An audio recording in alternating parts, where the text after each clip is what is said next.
आत्महत्या केलेल्या महिला डॉक्टरच्या पीडित कुटुंबापाशी मी आहे आणि राहुल गांधी यांनी या कुटुंबासोबत फोनवरून संवाद देखील साधलेला आहे. त्याचबरोबर न्यायाच्या लढाईच्या अनुषंगाने त्या कुटुंबाशी काय संवाद साधला आपण त्यांच्याकडून जाणून घेणार आहोत. नेमकं आज राहुल गांधींचा फोन आला होता. काय काय तुमचं बोलणं झालं आणि काय त्यांनी विचारणा केली? त्यांनी परिवाराची पीडित कुटुंब म्हणजे आमची हे केली, ते म्हणले आम्ही तुमच्यासोबत आहोत आणि त्यांनी पुढे जी कारवाई करणार त्यासाठीच आपण त्याच्यासाठी त्यांची जी मदत लागेल ते देतो असे म्हणले. पूर्णपणे आम्ही तुमच्यासोबत आहेत असे म्हणले ते.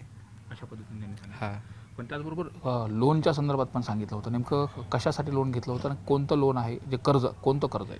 ते MBBS शिक्षणासाठी घेतलेलं कर्ज होतं, त्याबद्दल ते बोलत होते. काय नेमकं आश्वासन दिलं त्यांनी? ते म्हणले की आम्ही देतो त्याच्याबद्दल. काँग्रेस पक्ष म्हणजे युवा काँग्रेस कोणते होते ते म्हणले आम्ही त्याचे पूर्णपणे हे करतो, जिम्मेदारी घेतो. कोणत्या बँकेचं कर्ज घेतलेलं होतं आणि ते आता फेडण्याच्या अनुषंगाने काय झालेलं होतं आणि आता किती नेमकं बाकी आहे? त्या बाकीचं वगैरे आम्हाला काय माहीत नाही. जेव्हा वगैरे स्टेटमेंट वगैरे येतील तेव्हा कळून जाईल ते. अच्छा सध्या म्हणजे आम्हाला पण माहीत नाही पूर्णपणे. अच्छा, कितीला घेतलेलं होतं कर्ज सगळं? ते मला माहीत नाही, तेव्हा का मी लहान होतो कारण त्यावेळेस. अच्छा. आणि तुम्हाला देखील ते बोलले, तुमच्या सुद्धा संवाद साधला. नेमका काय शब्द दिला त्यांनी? त्यांनी सांगितलं आम्ही तुमच्या पाठीशी आहोत, आम्ही तुम्हाला न्याय मिळवून देऊ आणि सगळ्या जनतेला आमचं सुद्धा तेवढीच विनंती की सगळ्या जनतेने मिळून माझ्या मुलीला न्याय द्यावा आणि सगळ्यांनी आपण जर हे केलं तर न्याय मिळेल. आज 5-6 दिवस झाले पोलिसाची तपासी यंत्रणा तपास करते. त्याच्यावर तुम्हाला समाधान आहे का? पोलीस काय करते असं वाटतंय तुम्हाला? पोलिसाचं आम्हाला काही हेच नाही,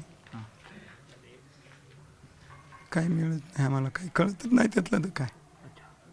आता राज्य सरकार असेल, त्याचबरोबर मुख्यमंत्री, त्यात गृहमंत्री यांच्याकडं काय मागणं असेल आणि जो तपास चाललेला आहे तो कशा पद्धतीने चालला आहे आणि खरंच तुम्ही त्याच्यावर समाधानी आहात का? आता सध्या काय समाधानीला काय आम्हाला काय आमच्याकडं कुठल्या गोष्टीचं त्यातलं हेच नाही तर काय समाधान, काहीच नाही ना तिथलं आम्हाला. आता मागणी काय असणार आहे? मागणी फक्त एकच मागणी की आमच्या मुलीला न्याय मिळावा आणि त्या आरोपीला शिक्षा व्हावा, फाशीची शिक्षा व्हावा, एवढंच आम्हाला, दुसरं काही नको. आरोपींना फाशी शिक्षा झाली पाहिजे. भैया, जो PM रिपोर्ट आहे तो देखील समोर आलेला आहे, त्याच्याबद्दल कुटुंबाचं काय म्हणणं आहे? तो आमच्यापर्यंत अद्यापही पोहोचला नाही आहे. त्याच्यामुळे जे आम्हाला कळते ते मीडियामधून कळते. जेव्हा आमच्याकडे येईल तेव्हा माझे मोठे भाऊ डॉक्टर वगैरे ते त्याच्यावर बघतील आणि ते म्हणजे आम्हाला कळेल की काय नेमकं आहे त्याच्यात. आम्हाला पूर्णपणे त्याच्या म्हणजे अजून कॉपी वगैरे भेटली नाही आहे. अच्छा. पण काका, संपूर्ण महाराष्ट्रातले लोक देखील न्याय मिळावा या अनुषंगाने तुमच्या कुटुंबासोबत आहेत. या सगळ्या लोकांचा सगळा जर हे पाहिला तर राज्य सरकार असेल, शासन असेल, यानं नेमकं करणं काय गरजेचं? का आता ज्या पद्धतीने आता मंत्री येत आहेत, लोक येत आहेत, भेटत आहेत, पण खरंच ही जी न्यायाच्या दृष्टिकोनातून जी भूमिका आहे त्या बाबतीत सरकार संवेदनशील आहे असं वाटतंय? ते आम्हाला काय कळत नाही ना. त्यात आम्हाला ही जनता समजा सगळे लोक येतात, भेटतात, आमचं संतोलन करतात, पण ते नेमकं तिकडं काय आहे ते सरकार काय करते ते आम्हाला माहीतच नाही ना. रुपाली चाकणकरांनी जी पत्रकार परिषद घेतली, त्यांनी जे बोललं त्याच्यावरती काय म्हणणं? त्याच्यावर आता ते आम्हाला कळत नाही ना, काही कळतच नाही ना. आता ते बोलले, आरोप घेतला जणू काही, पण ते आता बघ आमच्या चारित्र्यावर काही असं शितुडे उडू नका,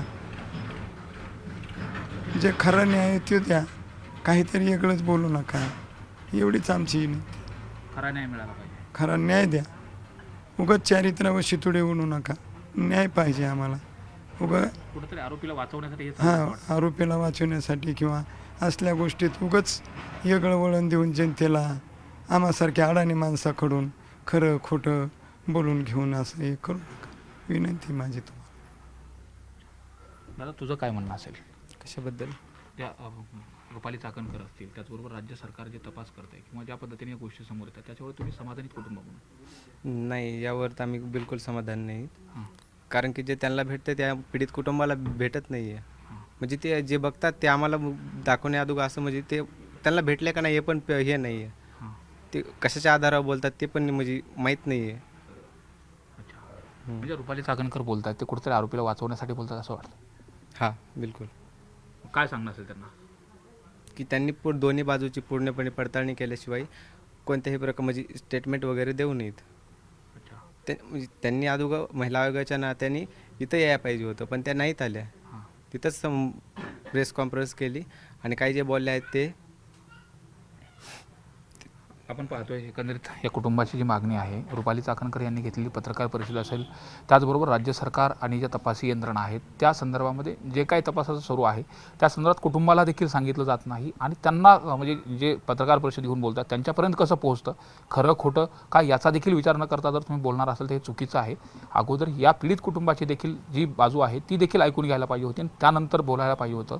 अशा पद्धतीने देखील वक्तव्य केलेले. तर राज्य सरकारच्या वतीनं जो तपास चालू आहे, म्हणजे जो तपासी यंत्रणाचा तपास चालू आहे त्याच्यावरती देखील असमाधानी